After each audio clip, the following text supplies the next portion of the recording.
Trí dó him náid díoib be brian ó brein seo ag léamh na nuacht ó Meiriceá don fiú lá míbheitheamh 2017. Is sé dáta ceanna rinne mé inné mar bhí me ag bladar inné.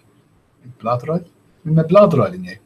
Agus ba bhfuil níos mó amach a hebh leis an nuacht seo.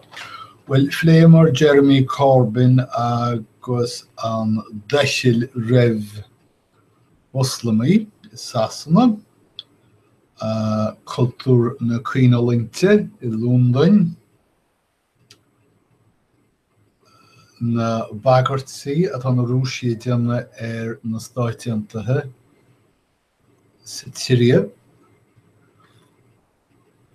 Clúin Roint nó gerrymandering in Wisconsin, agus bás seachtar mórnealach sa USS Fitzgerald, muile le díailt agus imeasca na Scailinaí in Dallas. Ach railín go dtí na scéalta Flémar inné.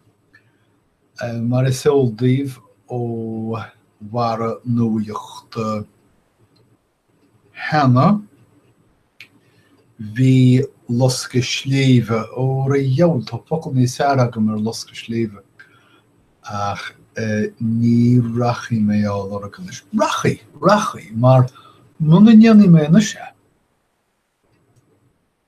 Ní dhéana mé in éachra.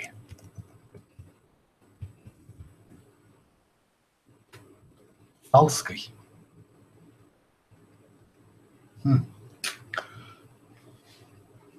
Agus tá cead ag irisisiúirí dul isteach I gceantar an dóite inis.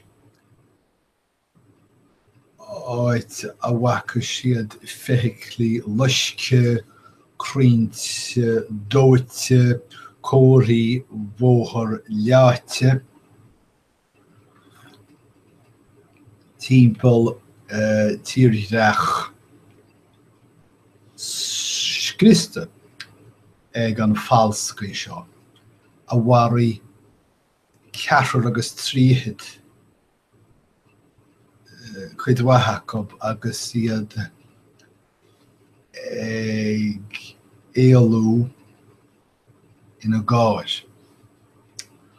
Tá an Taliban ag deilt. Tá grúpa sa Taliban dar bennim na dúiltaí Chóiré. Tá scarthan is ón Taliban agus ag troid ina naí. Agus tá rialtas na Afganastáine ag soláthar airgid agus tacaíocht an dóibh. Well, má tá dúchan siomra a gháil ar ollscoil mar chuid de léirsú macléin. Díoch ná róthá ar feadh uairichlaig nó lá nó bítar seachtaine do mbeatha fíorchrosta. Ach tá micléin in san ollscoil is mó in Mexico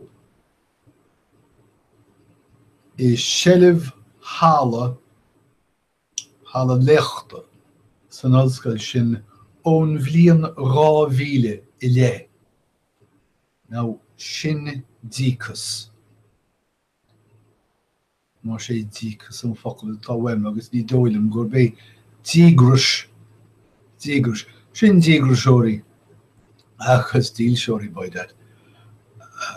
Déir na Lonnaí Chóiré tá an bhfuil áthir go bhhainne siad an. Scéal trúbhéalach as Meiriceá ach a bhfuil dlúhainte ag leis a Chóiré Thuaidh sin go bhfuil Otto Warmbier básaí. Bhí sé cuairt tarasóireachta ag an Chóiré Thuaidh. Agus mar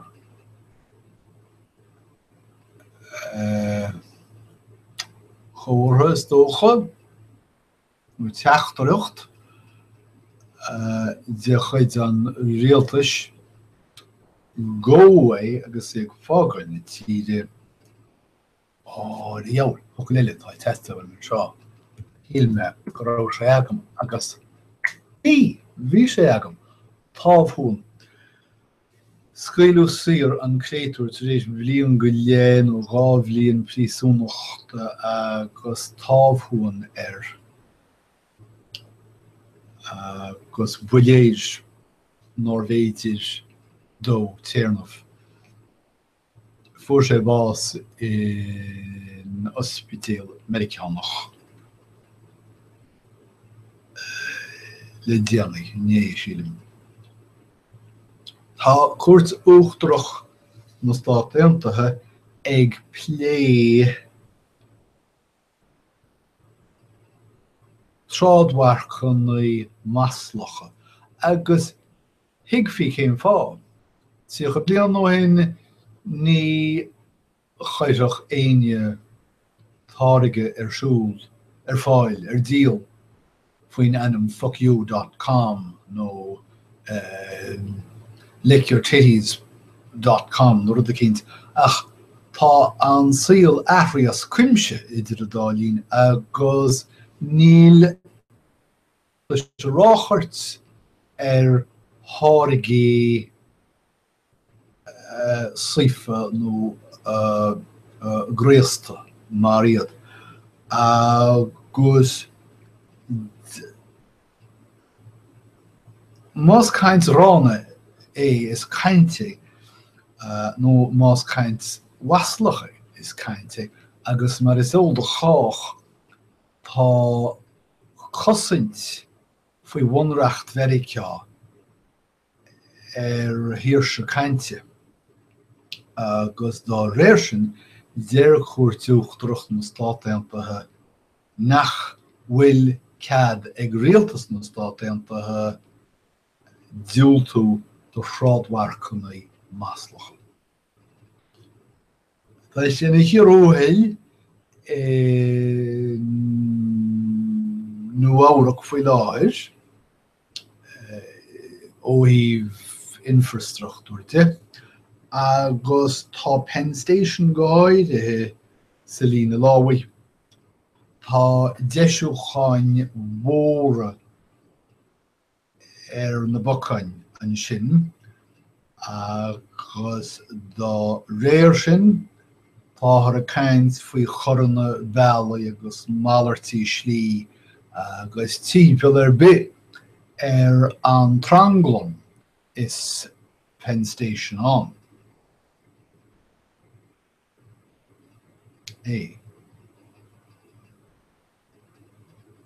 Más an Tranglan is Penn Station. Caimas muoine bhar a gceann Cibé tá tonteálathe ag pleanáil málartaí slí agus fustóirí mar sin ag plé réiteach solúpa do na haibríoirí. Jeff Charles Bocht bhí sin a chóteálaí peile febliain is fiche.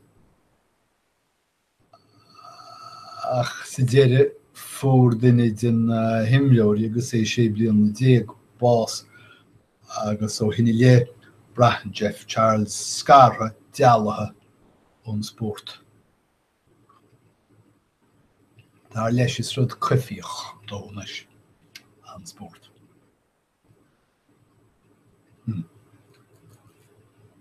Rinne mé play Bitcoin hena bhí sé bhádóhin.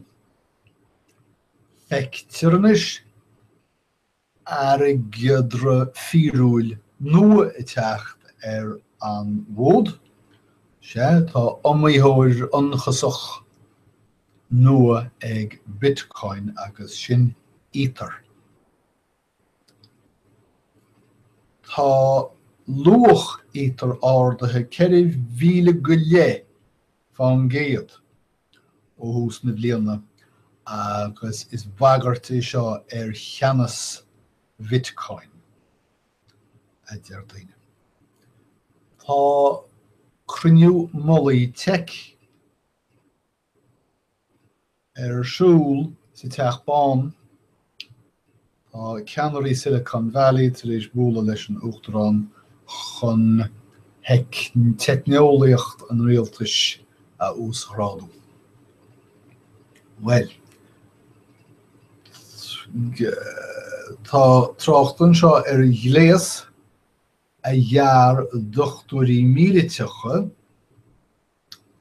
chun smeachta áil nó chun córáil a dhéanamh fuilliú in bheanach